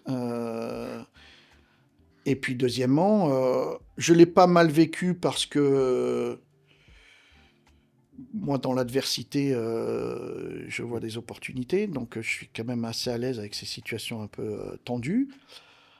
Mais je me suis dit, ça change quand même beaucoup de choses. Mm. Je me suis dit, est-ce que ça va persister? Tu vois, on avait dit le monde d'avant. Mm. Et puis en fait, tu vois que Ça n'a pas on duré n'apprend rien de nos erreurs. Comment Si, on si, cyber. le télétravail est apparu. Oui, d'accord. Et alors? Et justement, est-ce que c'était bien? Ah ben... Alors, je prends un concept là, Ouais. parce que j'encadre Vas-y. des étudiants qui sortent et qui vont faire leur stage en entreprise. Certains me disent, Monsieur Bianco, est-ce que je peux faire mon stage en télétravail parce que la boîte me l'autorise? Je dis, mais on est des animaux sociaux. Mhm. Tu fais ton stage dans une entreprise, c'est pour apprendre. Si tu le fais dans ta chambre, qu'il est... Enfin, et sauf qu'on a laissé croire aux gens que tu peux travailler de la maison, mais pas tout le monde sait travailler tout seul de la maison.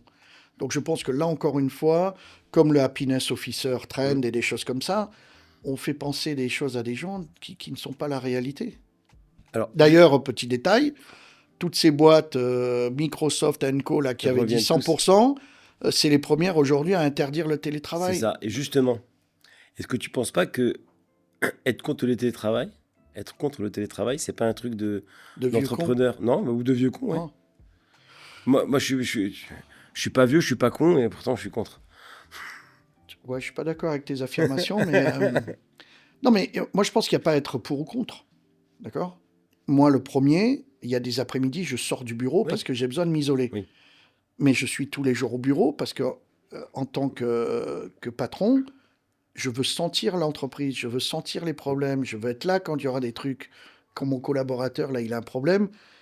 S'il passe dans mon bureau et qu'il voit que je m'appelle Casper le fantôme, mais il va dire mais pourquoi moi je vais me lever l'os alors que lui il est à la maison quoi, tu vois. Donc je pense que c'est pas comme ça. Maintenant, je pense que ce qui est dangereux, c'est de faire penser aux gens que télétravail c'est la fête, l'entrepreneuriat c'est la fête, etc. Parce que quand après ils s'aperçoivent que c'est pas ça la réalité, tu crées des générations de gens désabusés, tu vois. J'ai suivi récemment un cours sur le coaching, tu vois, parce que j'ai l'impression que dès que les gens ont un problème, ils deviennent coach après, tu vois. Et c'est souvent des gens qui ont, ouais, bref, ouais. Bon, soit. Ouais. Donc je me suis dit, il doit y avoir un truc que je comprends pas, parce que moi j'ai essayé avec Patrick là, une formation de coaching, et on a arrêté le jour où la personne qui nous donnait cours voulait nous amener danser, faire de la peinture sur une plage en Grèce. On s'est dit, oh putain, c'est une secte, c'est pas... Mais ce que je constate, c'est... donc c'était à l'INSEAD, donc c'est pas une école ou un truc un peu chelou. Et le mec, il nous explique que le nombre de gens qui s'inscrivent dans les formations de coaching explose, ou les gens qui demandent du coaching explosent. Et donc, je lui pose la question, je lui dis, mais d'après vous, pourquoi? Et en fait, sa réponse a été de dire, aujourd'hui, pratiquement toutes les boîtes sont drivées que par le pognon et la performance. Et donc, en fait, les gens sont paumés parce qu'il leur manque tout le reste. L'humain. Alors, l'humain, c'est peut-être un grand mot, Ouais. mais pourquoi je fais ça? Pourquoi je vais aller au-delà de ce que j'ai à faire? Parce que sinon, ça fait de toi un hamster dans une roue qui s'arrête jamais. Et donc, je pense que c'est pas les valeurs ou c'est pas le sens, mais les gens, ils doivent comprendre. Enfin, moi, je considère, et avec Xavier, on a construit Excellium comme ça, où les gens savent pourquoi ils sont là, puissent mesurer que leur contribution, elle est appréciée, que, tu vois, qu'ils fassent partie de quelque chose, et pas juste que ils améliorent les bits, quoi. Maintenant, on va parler, on va aller, on a bientôt terminé, mais il y a 2-3 questions plutôt tech. C'est quoi ton ressenti via l'IA, les opportunités et les risques que tu y vois? Alors ça, c'est aussi un de mes sujets de sensibilisation. D'ailleurs, à cause de toi, je suis passé sur RTL là, avec Ouais. une vidéo de bodybuilder. Mais T'avais un sacré corps quand même, hein. merci. Mais c'est mon CTO qui m'a Ah fait ouais. cette vidéo-là avec une application de réalité virtuelle. C'était avec quelle application? Alors, c'était pas Let's AI, Ah, ouais. mais c'était avec Momo, je crois. Ok. Mais bon. Voilà. Ok. Non, mais encore une fois, pour moi, en plaisantant, quand je suis dans des environnements avec des décideurs, je dis c'est grâce à l'IA que je pourrais devenir encore plus millionnaire. Parce que tout le monde utilise ChatGPT, pratiquement personne ne sait comment ça marche. Tout le monde trust ce qui sort de ça, d'accord? Je trouve que on commence à avoir aussi une forme d'abrutissement intellectuel, ou peut-être de paresse intellectuelle, c'est-à-dire au lieu de réfléchir, tu tapes ton prompt. Et d'ailleurs, Microsoft vient de là aussi, encore une fois, tu vois, je disais sur le télétravail où ils reviennent, mais là, ils viennent de sortir un papier de recherche qui démontre que la paresse intellectuelle des utilisateurs de ChatGPT, qui, au lieu de réfléchir, commencent à taper un prompt pour avoir une réponse, tu vois. Et donc, je pense que le risque que l'on a, déjà sur la productivité, tu vois, parce que c'est l'argument phare, là, ça va remplacer le job de tout le monde et ça va améliorer la productivité. Moi, je pense que ça va remplacer le job de mecs comme moi, tu vois, qui passent 3 jours par semaine à faire des mails. Donc, ma valeur ajoutée, elle est nulle. D'ailleurs, je lisais un papier de l'Harvard Business School qui dit que sur les 20 dernières années, la productivité des cols blancs, c'est-à-dire nous, elle est nulle. Ça ne veut pas dire qu'il n'y a pas eu de productivité ou que la technologie n'a pas... Mais en fait, ce gain de productivité a été compensé par de la non-performance ou de l'inutilité. Et moi, je prends l'exemple, sur une semaine, je dois passer 2 jours et demi à faire des mails. Je dois passer au moins 2 jours dans des Zoom conférences ou des Team conférences où en fait c'est Teams maintenant qui décide quelle est la durée d'un meeting. Regarde chez toi, pourquoi par défaut maintenant tous les meetings durent 1 heure? Parce que quand tu crées un Teams, par défaut c'est 1 heure. Et sauf que comme on est des animaux dociles et lazy, ben, comme par hasard tous les meetings durent 1 heure. On va faire un nouveau concept. Je vais faire un truc où j'ai des meetings, je prendrai 33 minutes par exemple. Non mais moi c'est ce que je une bonne recommande. idée. Ah, c'est une bonne Je idée. recommande, je dis Ouais. mettez 45 minutes. Ouais. 45 minutes, tu vas voir que ça crée du stress aux collaborateurs en disant oh, on n'a que 45 minutes, soyons efficaces. Tu vois. Donc l'IA, moi je l'utilise, je paye même les 200 € par mois là, à ChatGPT pour avoir un abonnement premium. C'est même pire parce que j'ai 2 abonnements, donc je paye 220 € là. C'est 200, je crois que c'était 20 €. Non, tu as 20 €, mais pour ceux qui font de la recherche, par exemple, tu as ok. Deep Research Ok. ou quoi, Ah, ok. c'est 200. Donc moi je l'ai pris parce que ça me sert tous les jours. Tous les jours, je l'utilise pour plein de trucs.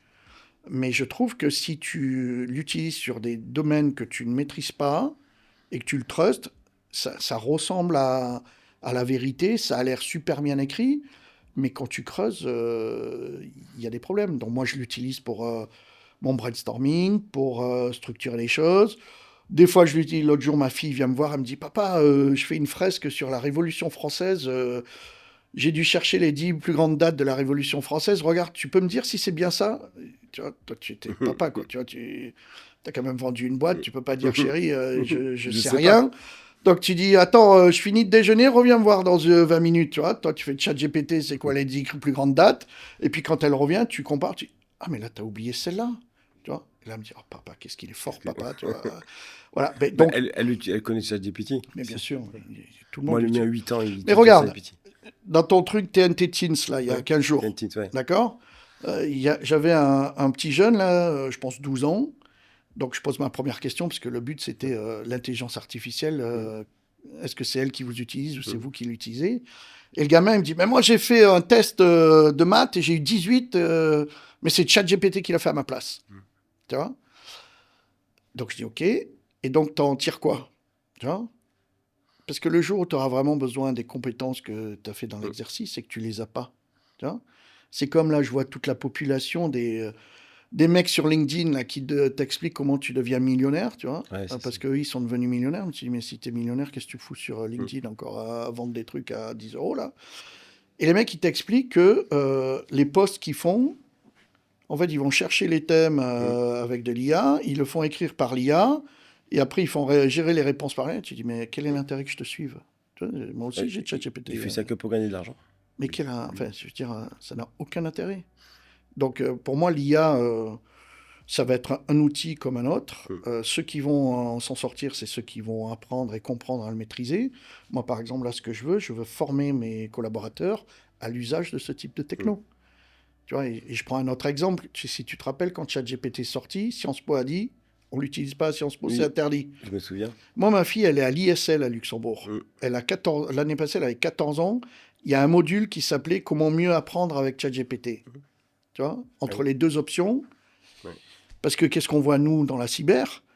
C'est qu'aujourd'hui, si tu dis que tu utilises ChatGPT, certains se disent, oh, mon patron va trouver que je suis nul et que j'ai besoin de ChatGPT. Donc, qu'est-ce qu'ils font? Ils utilisent ChatGPT à la maison, avec les données de la boîte. Donc, pour nous, il y a bon banania, parce que ça va créer plein de problèmes de sécurité, de data leak, etc., juste parce qu'on n'a pas accompagné les collaborateurs à l'usage de ces technos. Tu vois? La tendance IA, maintenant un autre point, les cryptos, la crypto-monnaie. Est-ce que c'est quelque chose qui te passionne, auquel tu t'intéresses, dans lequel tu as investi? Non, mais je m'en intéresse parce que je suis un ingénieur à la base. J'ai investi et j'ai tout vendu il n'y a pas longtemps. Et en fait, j'ai du mal à comprendre parce que pour moi, quand je prends ma casquette, j'ai toujours investi en bourse, etc. Ça m'a toujours intéressé. Et donc, j'étais parti sur ce créneau-là. Mais en fait, sur les cryptos, j'avais un problème de... C'est quoi le sous-jacent? Pourquoi une crypto va prendre de la valeur ou pas? Jusqu'à ce que j'organise pour mes collaborateurs des formations sur l'investissement. Et j'ai fait venir quelqu'un que tu connais, Laurent Kratz, qui lui a expliqué sa vision de la crypto. Tu vois? Et là, je trouve qu'il nous a fait une explication qui est, pour un profil d'ingénieur, il m'a parlé. C'est-à-dire que quand tu lui dis comment tu choisis les crypto-monnaies dans lesquelles tu investis, déjà, ce n'est pas des crypto-monnaies, c'est des crypto-assets. Mais lui, il dit, en fait, moi, je regarde les repositories, les GitHub de ces projets-là, et je regarde le nombre de gens qui travaillent sur ces projets-là. Et donc, ça veut dire quoi? Ça veut dire qu'en fait, s'il y a beaucoup de gens qui compilent, font du code, etc., ça veut dire que ce crypto-asset, il est utilisé. Et en fait, c'est quoi qui fait la valeur d'un crypto-asset? C'est le fait qu'il fasse fonctionner une blockchain, et c'est ça qui donne sa valeur. Donc, quand tu as cette lecture-là, c'est différent de dire notre camarade Trump qui lance sa crypto-monnaie, tout le monde l'achète, jusqu'à ce qu'elle monte, et puis boum, pump and dump. Et tous les mecs comme toi et moi qui comprennent rien, ils rentrent à la maison une main devant, une main derrière, et puis tu as 2-3 mecs qui font jackpot. Donc, quand en plus tu vois tous les influenceurs là, qui nous expliquent comment devenir millionnaire avec la crypto-monnaie, moi, c'est des warnings, ça. Donc, moi, je suis assez distant de ça. Je suis un mec assez pragmatique et rationnel. Je pense qu'il y a... La technologie est intéressante. Maintenant, Je ne suis pas quelqu'un de... Le buzz, hein, rappelle-toi quand tu voulais que je fasse des trucs dans ton avatar et ton Métaverse. métaverse, les NFT, des choses comme ça. Il y a sûrement des choses intéressantes à faire, mais C'est trop tôt encore. c'est comme l'IA, c'est-à-dire tu as le comportement des moutons. Tu vois, c'est ce que je... D'un point de vue investisseur, quand tu vois l'argent qui a été investi en IA aujourd'hui, et quand tu vois quel est le return qu'il faudrait, c'est impossible. Donc, il y a des mecs qui alimentent des spéculations. Il y a une bulle actuellement. Mais bien sûr. Parce que le problème que... Si tu regardes là, tous les gens qui sont dans l'IA, ils t'annoncent « Ouais, moi j'ai tant de croissance. » Oui, sauf que regarde comment ça se passe, toi. Moi, j'utilise ChatGPT, mais je suis tellement paresseux que je reste là-dessus. Mais tu as des mecs qui passent de ChatGPT à Claude, à Perplexity, à Entropy, en fonction de chaque release, parce qu'ils trouvent des trucs. Donc ça veut dire, ok, tu as plein d'utilisateurs qui ont acheté ton service, mais du jour au lendemain, ils changent. Tu n'as aucune barrière à l'entrée, aucune barrière à la sortie. Donc en fait, ce que tu as, c'est virtuel. Tu vois, c'est comme les mecs qui disent, moi j'ai une licorne qui vaut 4 milliards. Non, tu n'as pas une licorne qui vaut 4 milliards, mec. Le jour où tu la vendras et que tu auras vendu 4 milliards, là, tu auras une boîte qui vaut 4 milliards. La valorisation d'une boîte, ça vaut que dalle jusqu'à ce que tu aies vendu. Hein. Et je me rappelle, moi, en 2006, j'ai suivi un cours à Babson College, hein, sur la valuation des boîtes. Et donc là, on était comme des lapins. Là. Le mec, c'était le mec qui avait créé ING Direct, tu vois. Et le mec, il t'explique tout ça. Et petit à petit, tu comprends que, vu les infos qu'il a, il devait être dans le bord de tout ça. Et la question qu'on avait à la fin, c'est quoi la valeur d'une boîte, tu vois. Et c'est le sujet dans les écosystèmes start-up. La valeur d'une boîte, c'est ce que le mec qui la rachète est prêt à payer. Est-ce que tu trouves que des fois, les apparences sont parfois trompeuses? Je vais te donner un exemple. Là, depuis tout à l'heure, on discute. Jamais j'aurais pensé... T'es un gars qui avait 7 masters. Qui a fait des études intelligentes. Tu croyais que je venais comme toi de Famec ou Fontois? Non, pas du tout. Alors, même pas du tout. Déjà, je viens de Longwy, déjà. Longwy, okay. C'est encore pire. Alors, non, mais certainement, ça, c'est un point, mais je plaisante, mais c'est quand même important. On en parlait tout à l'heure, hein, les apparences, où des fois, on a des a priori sur des gens, etc. et tout. Comment toi tu vois, comment tu penses que les gens te perçoivent ou t'ont perçu, ou est-ce que tu as vu ce changement justement évoluer, ou est-ce que tu penses que tu as changé? Est-ce que tu penses que tu étais con avant et au final tu es devenu de moins en moins? Ah non, je pense que je suis toujours con sur plein de sujets. Non mais après, c'est attention, je dis ce gros mot. Désolé, parce que d'habitude j'en dis pas. Et, moi non plus, mais comme tu l'as dit, je me suis peut-être il faut que j'utilise le même style. Pardon Gabriel, pardon mon fils, je t'ai dit. Voilà. Non mais après, je pense que ce qui est dangereux, c'est de vivre dans les yeux des autres. Tu vois. Moi je sais que je suis tellement... je n'ai pas utilisé le mot grossier, mais malade mental, que des fois ça me plaît de sentir que je fais chier les gens. Tu vois.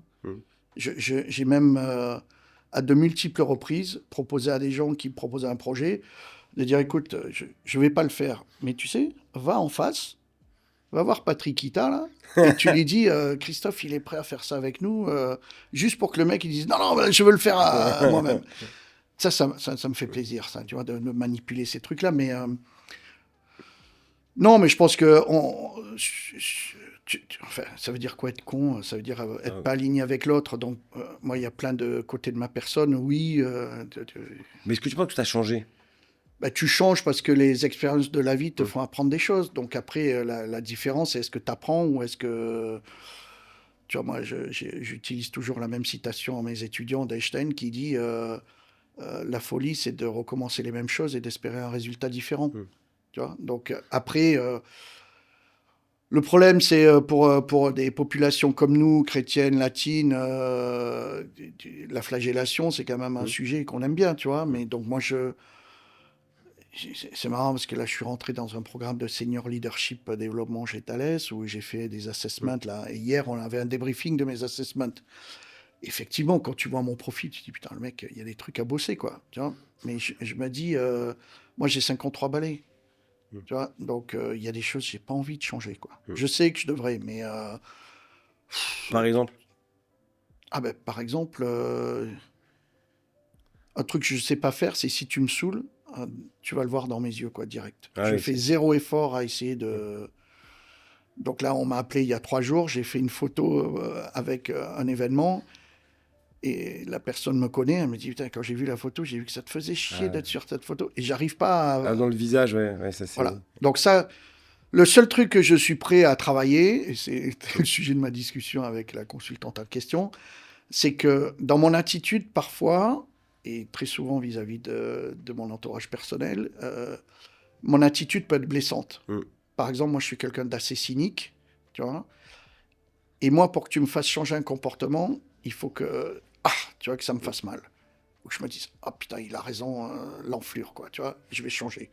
Tu vois. J'ai eu la même discussion ce matin avec mon coiffeur, où le mec, il a arrêté de fumer du jour au lendemain, parce qu'il y a un Parisien qui lui a dit, mais t'es un gros con à fumer, ça sert à rien de fumer.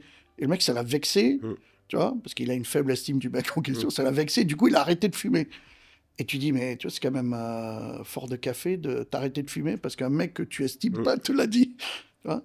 Donc moi, je sais que j'essaie de faire changer des comportements. Par exemple, les gens qui me connaissent, quand je te parle plus, c'est mort.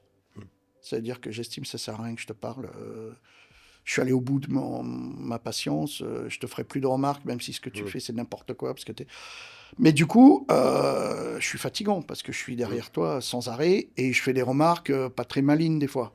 Tu vois, parce que je me dis, si je mets Avec un humour qui est le mien, un peu nul. Qui est le mien, voilà. Donc, moi, je l'aime bien, parce que c'est le mien. Mais, et donc, je me suis aperçu avec le temps, et mes collaborateurs le savent, des fois, il y en a qui viennent, ils disent, Christophe, tu vois, quand tu as dit les trucs sur mes cheveux, là, ça me gêne parce que c'est sensible. Alors que tu as dit ça, c'est une blague qui était... Non, mais moi, je la trouvais marrante. Ouais. Tu vois, et puis, c'est peut-être mon côté aussi showman, voilà, le mec qui est on stage. Mais là, tu vois, je me dis, c'est vrai que c'était pas bien malin ce que tu as fait, parce que c'est blessant, quoi. Sur les 30 investissements que tu as fait, est-ce qu'il y en a un où tu dis ça te saoule, quoi?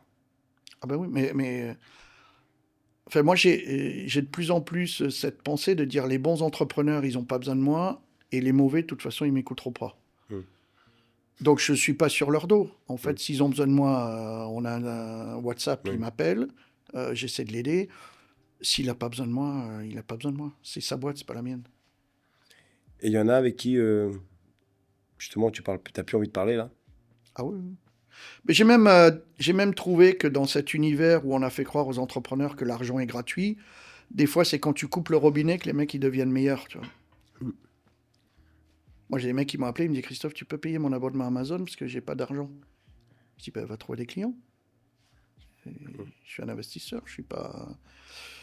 Et donc, si tu fais pas ça, le problème, c'est que tu les aides pas, en fait. Et tu as appris à changer là-dessus? Parce qu'au début, peut-être que tu disais oui. Non, mais parce que je dis ça, mais si le mec, il me l'envoie 3 fois, je vais lui payer son abonnement Amazon parce que je me dis, putain, le mec, il est dans la merde. Mais tu essaies quand même. Moi, ça me coûte 800 €. Lui, c'est les 6 ans de sa vie qu'il fout en l'air. Donc, mais je trouve que c'est pas les aider des fois de ne pas les mettre en face de la réalité. D'ailleurs, je pense qu'il y a toute une série d'entrepreneurs qui considèrent que je suis un gros con, qui pensent qu'il est arrivé, parce que dans toute une série de jurys de start-up, on me fait venir pour mettre un peu de réalité, de cash sur des rêves inappropriés.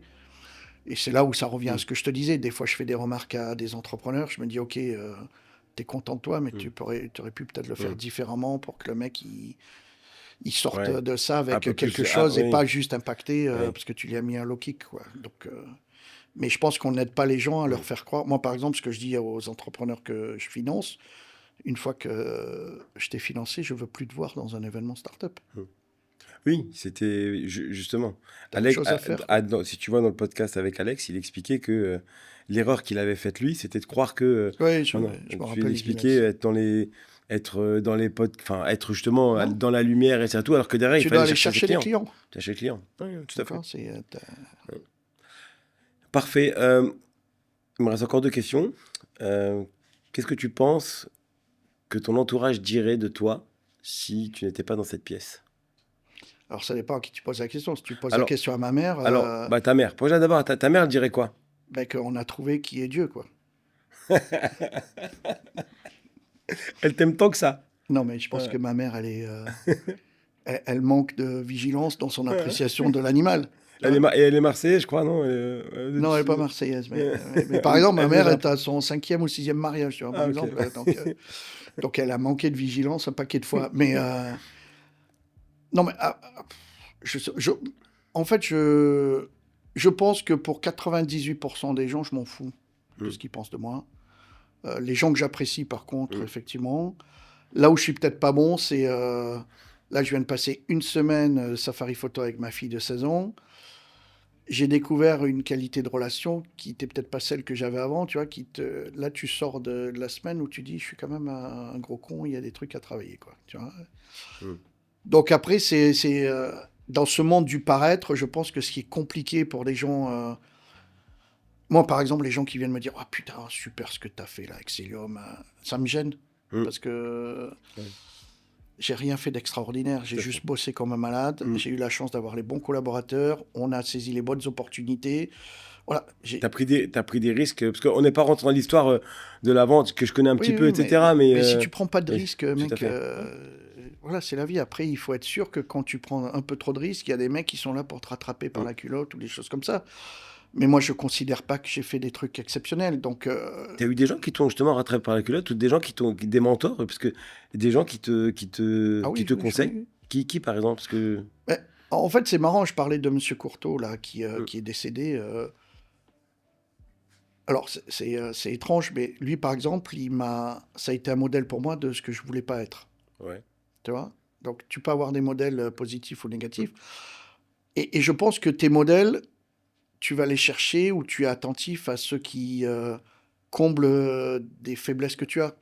Moi, par exemple, j'ai des modèles qui sont des mecs qui réussissent à avoir une vie de famille fantastique, avec plein de gosses, et, tu vois, ou la valeur famille, parce que moi, je ne l'ai pas eu. Tu vois. Et c'est là où je dis beaucoup de choses que l'on fait sont liées à ce qu'on a vécu quand on était jeune, nos parents, nos origines, notre éducation. Et le problème de ça, c'est que ça te met dans des couloirs et dans des trucs qui sont pas nécessairement les bons. Donc, et arriver à en sortir, c'est compliqué tant que t'as pas quelqu'un qui t'a fait toucher du doigt. Tu vois, moi, je vois, ma collaboratrice est allemande, je la reprends sans arrêt quand elle fait des fautes en français. Tu vois. Et donc, un jour, on a eu cette discussion, c'est de dire, je me moque pas d'elle. Mais si tu regardes dans un monde d'aujourd'hui, personne te fait des remarques que tu fais des erreurs. Donc, si personne te dit que tu fais des erreurs, tu changes pas. Après, il y a le bon niveau de... tu vois, si on dit toutes les 2 secondes, tu fais la merde, c'est chiant, mais je pense qu'il y a... Si tu le fais avec de la bienveillance, tu vois, moi, j'essaie aujourd'hui, de temps en temps, de prendre des collaborateurs et de dire, tu vois, là, c'est bien ce que tu as fait, mais ça et ça, c'est ça que je vois, tu vois. Donc, là, tu as de la chance, je te connais, hein, mais si demain, je suis plus là, ce que tu as fait là, t'es mort, t'es grillé. Donc, je pense que ce côté un peu bienveillance dans le business, c'est compliqué, hein, parce que tu as quand même des gens qui pensent qu'à eux. Mais c'est ça qui nous fait grandir. Donc, moi, je dis, il ne faut pas avoir des modèles, parce qu'un truc qui me fait peur, c'est la religion. Tu vois, les mecs qui croient ou qu'il y a un Dieu absolu qui dicte des règles, ou quand moi, on vient me voir et dit, Christophe, qu'est-ce que je dois faire? Mais j'en sais rien, mec, c'est ta vie, c'est pas la mienne. Moi, je peux te dire ce que j'ai fait et ce que je pense, mais après... c'est ton projet, c'est ta vie. Pour ça que mon sujet actuel, c'est la gouvernance des startups. Parce que tu as plein d'investisseurs qui veulent expliquer à l'entrepreneur ce qu'il doit faire. Mais c'est comme dans mon projet, si tu sais ce qu'il faut faire, ben crée ta boîte. Tu vois, c'est son projet au mec, il a le droit de faire des erreurs. Tu as mis de l'argent, mais ça ne te donne pas les droits de quoi que ce soit. Tu es là pour l'accompagner. Et moi, j'ai eu du bol d'avoir de super investisseurs qui m'ont fait grandir. Mais ils m'ont fait grandir avec, pendant 4 ans, tous les vendredis matins, 1 heure où je me faisais asticoter. Tu vois. Et quand on a fait l'exit, où ils ont pris 64 millions de capital gain, le mec, il m'a expliqué pourquoi il a fait ça. Parce qu'il m'a dit... je me rappelle, chaque semaine, c'était la même chose. Il me dit, mais là, cellule E64, pourquoi maintenant c'est à 12 alors qu'avant c'était à 24 ? Et là, tu dis, mais putain, c'est quoi cette cellule tu vois. Et donc, toutes les semaines, le mec, il arrivait à pointer un truc que tu maîtrisais pas. Sauf que quand ils sont partis, que tu as laissé arriver, je savais expliquer dans le détail ma boîte, je savais dire où on va finir dans 2 ans, et on l'a fait, etc. Parce que leur attention, c'était de dire, on a essayé de te rendre sensible à ce qui était important, et te rendre autonome. Et une fois que tu maîtrises ça, on a confiance en ce que tu fais. Tu vois? Et donc, je trouve que c'est ça qui est compliqué. Parce qu'aujourd'hui, les gens qui viennent me voir me mettent souvent dans une posture de sachant. Tu vois? Toi, tu sais, tu l'as fait. Ouais, et moi, je sais que tu sais rien. Mais moi, je sais rien. Ouais. Moi, je sais rien, mec. Les gens me disent, t'as créé un truc, t'as fait un exit. Mais moi, j'ai fait une boîte de service, j'ai pas fait une boîte de tech. Exact. Je sais pas ce que c'est de développer un produit. Moi, si tu veux savoir ce que c'est de développer un produit, tu vas voir un Salon Key, tu vas voir Tout à fait. tu vois, un TadaWeb, ou tu vas voir des gens comme ça. Moi, en fait, j'ai la force que j'ai eue ou la capacité que j'ai eue, c'est de motiver des gens qui avaient un niveau de compétence élevé à rejoindre une boîte et à contribuer à son développement. C'est le seul truc que j'ai réussi à faire. Et d'accompagner des mecs qui sont pas nécessairement socialement à l'aise, à se concentrer sur ce qu'ils savent faire et mettre la couche de management autour pour que ça soit pas à eux de gérer la susceptibilité client ou les choses comme ça et qu'on apprécie leur savoir-faire. C'est tout ce que je sais. Et après, tout le reste, j'ai fait des tonnes de conneries. Merci, on a quand même fait pas mal de temps. On a bien dépassé. Toi qui aimes bien les podcasts, là on est... J'aime pas les podcasts de 20 minutes. T'aimes pas les podcasts de 20 minutes. Une dernière question. Qui aimerais-tu voir à cette place dans un prochain podcast? Tu peux citer 2 personnes si tu veux. Non, mais alors, c'est marrant parce que tu vois, moi, je dis jamais non quand on me sollicite sur des trucs. Mais ce que je trouve qui est dommage, c'est qu'à la fin, tu vois toujours les mêmes têtes. Ouais. Donc tu peux te dire au bout d'un moment, c'est bon, quoi. On l'a entendu. Donc l'enjeu, c'est d'aller chercher des gens qu'on n'entend pas. Oui. Tu vois, je prends Georges, par exemple. Je pense que ce serait un super... tu vois, je ne sais pas s'il est à l'aise avec l'exercice. On va le forcer. Mais ces gens ont une expérience de vie, une vision, un engagement, et des choses comme ça. Je trouve que c'est ça qui doit motiver... tu vois, moi, j'écoute pas les podcasts de Elon Musk. Tu vois, ça m'intéresse pas. Mais des gens silencieux qui ont créé des trucs, qui se battent tous les jours et que tu entends pas, je pense que c'est eux qu'il faut mettre en évidence parce que je pense qu'il y a plein de choses à apprendre de ces gens-là. Parfait. Donc, Georges de la Provençale, l'invitation est lancée. Je enverrai un SMS. Merci beaucoup. Merci, Christophe. Tu n'as pas utilisé ton joker. Non, ouais. J'ai été trop gentil. J'ai été trop gentil. Non, mais c'est mon côté, social qui fait que je m'en fous. En fait. Merci beaucoup et à très vite. À bientôt. Merci.